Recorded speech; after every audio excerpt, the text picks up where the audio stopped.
In my opinion, the Amazing Rare cards in Vivid Voltage and Shining Fates are some of the most beautiful Pokemon cards conceived. And I'm not alone in saying that. Collectors love them, players like them. They were extremely unique. And they were made up of entirely legendary or mythical Pokemon. And they had this sort of paint splatter shiny backdrop to the Pokemon itself. And there were going to be a lot of them continued. So the whole idea was to have them in subsequent sets and have them be made up of all of the legendary Pokemon from different generations in different sets. They didn't do that, clearly. And we haven't seen them since Shining Fates.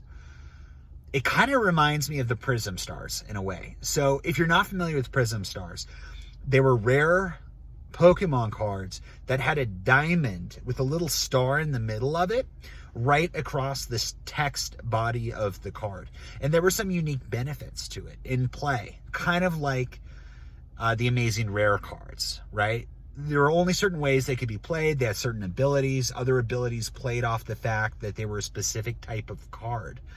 But they stopped doing it. You know, as far as I know, the Prism Stars were only available in Sun and Moon. And so far, the Amazing Rares are only available in those two sets in Sword and Shield.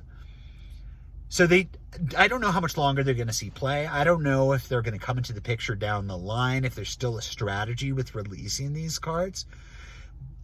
But they have gone down a ton in price. And they were pretty popular at the time. A couple of them still hold some value.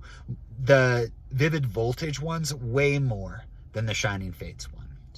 And just like everything else with Shining Fates, you know, the prices are relatively stagnant. Even the Elite Trainer boxes are still, you can still get them at MSRP. For a while you couldn't, but now you can. You can get them for $49.99 in a lot of different venues. They're mass produced. There's a lot of them out there, both the boxes you can pull them from and the cards themselves. But let me say this. I think they are a fantastic long-term investment. And this is why. So looking back to other styles of unique cards for play that Pokemon has done and done away with, they have performed pretty well. Look at EXs, right? And I'm not talking about modern EX, GX cards. That's yet to be seen. But I'm talking about the more classic pre-2009 EX cards. They're really sought after. Same with the Prime cards from even earlier. The Shining cards are still carry a hefty premium from the earlier sets. They've gone down in the modern. So over time, when Pokemon releases something new, and they're going to do it as a strategy moving forward, and for whatever reason, whether it's a business decision or the player base spoke up or their development team decided it was an effective implementation and they do away from it, those cards generally do pretty well. And a lot of those Amazing Rare cards, although they were mass produced, they were used in play. And kids love them. And when the prices go down on specific cards, they tend to not be treated as well as, let's say, the VMAX cards. You know, people do put them in a binder, people do collect them, but kids have them too, and people give them to kids.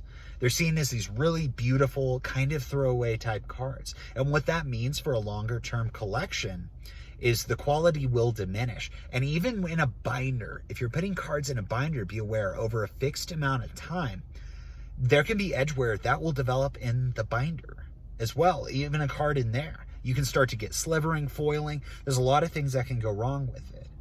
So even if there's a ton of them out there, for some reason, those specific cards did not skyrocket the way that I personally expected they would be. There was a lot of talk in the community and expectation that they were going to perform similar to the Shining Pokemon cards from Shining Legends, which went way up in price, came down quite a bit, but they're still up a lot percentage-wise from when it released.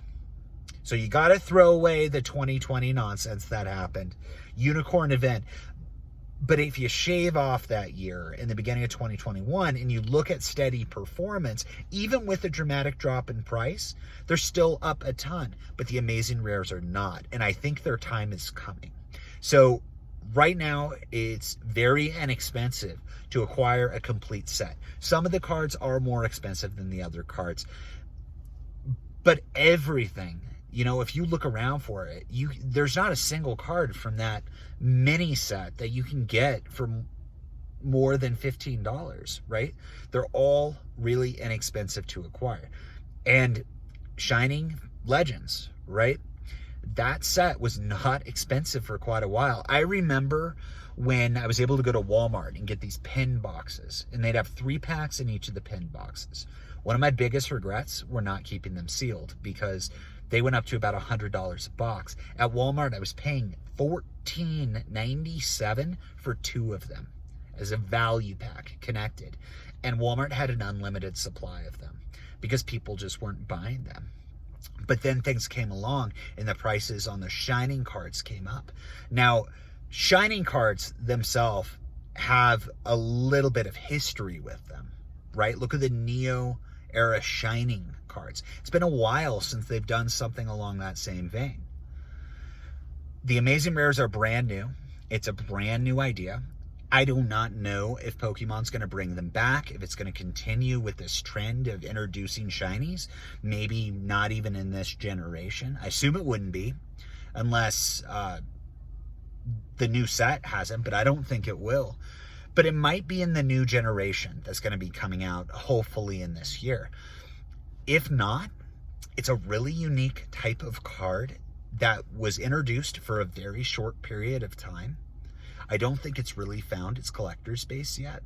And I think over time, the market supply of these are going to reduce. And whether or not the general supply reduces is a different conversation entirely. But if the market supply reduces and they get some coverage for just being super unique, or Shining Fates and Vivid Voltage really start to pick up in price, people start to pick apart different cards in these sets that are really, really cool, at least from the collector and the player stance. And you could see some really dramatic price movement. Even if that doesn't happen, I think they're cheap enough. And just with the reality of inflation over time with Pokemon cards, I don't think you can really go wrong with buying some of them at this time.